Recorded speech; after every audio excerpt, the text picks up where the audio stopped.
ఆదిలాబాద్ జిల్లాలో పలు అభివృద్ధి కార్యక్రమాలు ముఖ్యంగా R&Dకి సంబంధించి 240 కోట్లకి శంకుస్థాపనలు ప్రారంభోత్సవాలు చేసుకునే పని మీద ఇద్దరు మంత్రులు శాసనసభ్యుల యొక్క ఆహ్వానం మేరకు అవకాశం ఇచ్చారు.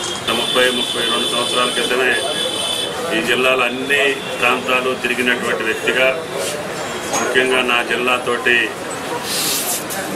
సారూప్యం ఉన్నటువంటి జిల్లా అంటే ఎక్కువ అప్పట్లో అటవీ ప్రాంతం ఉండేది, గిరిజనులు ఎక్కువ ఉన్న జిల్లా, రహదారి సౌకర్యాలు తక్కువ ఉన్న జిల్లా, నమ్మినటువంటి పద్ధతికి విశ్వాసంతో ఉండేటటువంటి జిల్లా, కష్టపడి పనిచేసేటటువంటి ఈ జిల్లాకి ఇవ్వమని ముఖ్యంగా మారుమూల ప్రాంతాలు, ఇంకా గిరిజన ప్రాంతాలు, ఇంకా రవాణా సౌకర్యం లేని ప్రాంతాలు అనేక ఉన్నాయి.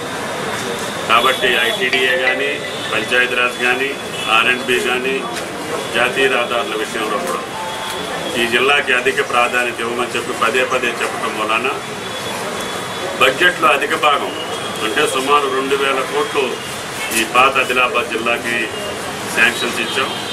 అందుట్లో 83 బ్రిడ్జిలు ఇచ్చాం. ఎమ్మెల్యేలు కానీ ప్రజాప్రతినిధులు అందరూ బ్రిడ్జిలు లేకపోవడం వల్ల వర్షాకాలం గిరిజన గ్రామాల నుంచి హాస్పిటల్కి కానీ, మార్కెట్కి కానీ, మండల హెడ్ క్వార్టర్కి కానీ, మండల హెడ్ క్వార్టర్ నుంచి జిల్లా కేంద్రాలకు రావడానికి ఇబ్బంది ఉందని చెప్తే 83 బ్రిడ్జిలు ఈ ఒక్క జిల్లాలోనే శాంక్షన్ చేశాం. రహదారులు కూడా పెద్ద మొత్తంలో తీసుకున్నాం. అందుకని ఇక్కడ కొన్ని ఇబ్బందులు ఉన్నాయి పనులు జరగడంలో కూడా. గత 2.5 సంవత్సరాలుగా పనులు కూడా వేగవంతం చేసాం. పనులు కూడా నాణ్యతతోటి జరిగేటట్టుగా ప్రయత్నం చేస్తున్నాం. గోదావరి నది మీద కూడా పంచగూడ దగ్గర ఒక బ్రిడ్జి టేకప్ చేశాం. ఆ రకంగా గోదావరి నది మీద ఇక్కడ నుంచి భద్రాచలం వరకు ఎక్కడ ఏ జిల్లాకు అనుసంధానం చేయాలంటే ఆ జిల్లాకి అటు మహారాష్ట్ర, ఛత్తీస్గఢ్ కూడా బ్రిడ్జిల నిర్మాణం చేసి పక్క రాష్ట్రాలతో కూడా అనుబంధం కలిపేటటువంటి వ్యవస్థని ఈరోజు తెలంగాణ రాష్ట్రం కార్యక్రమాలు తీసుకుంది. అందుకని ఈ జిల్లాలో ఉన్నటువంటి యంత్రాంగం కావచ్చు, ప్రజాప్రతినిధులు, ఇది మీకు ఒక స్వర్ణయుగం. ఆదిలాబాద్ జిల్లాకు సంబంధించి పాత జిల్లాకి ఇంత మనసు పెట్టి చేసే ముఖ్యమంత్రి కానీ, ఇన్ని నిధులు ఇచ్చేటటువంటి ముఖ్యమంత్రి కానీ, ఇంత దృష్టి పెట్టేటటువంటి ప్రభుత్వం మళ్ళీ మీకు దొరకదు.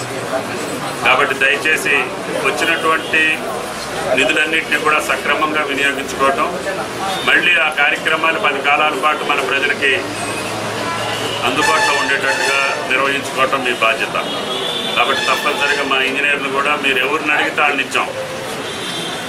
అధికారుల్ని మంచిగా పనిచేసి కష్టపడి పనిచేసేటటువంటి అధికారులు కూడా ఇచ్చాం. ఎందుకంటే ఈ జిల్లాలో ఎక్కువ విస్తీర్ణం ఉంటుంది, రోడ్ లెంత్ కూడా ఎక్కువ ఉంటుంది, అటవీ ప్రాంతం, ప్రతి క్షణం పరిశీలన చేస్తే తప్ప పనులు జరగవు. కాబట్టి మంచి అధికారులు ఉన్నారు, మంచి ప్రజాప్రతినిధులు ఉన్నారు.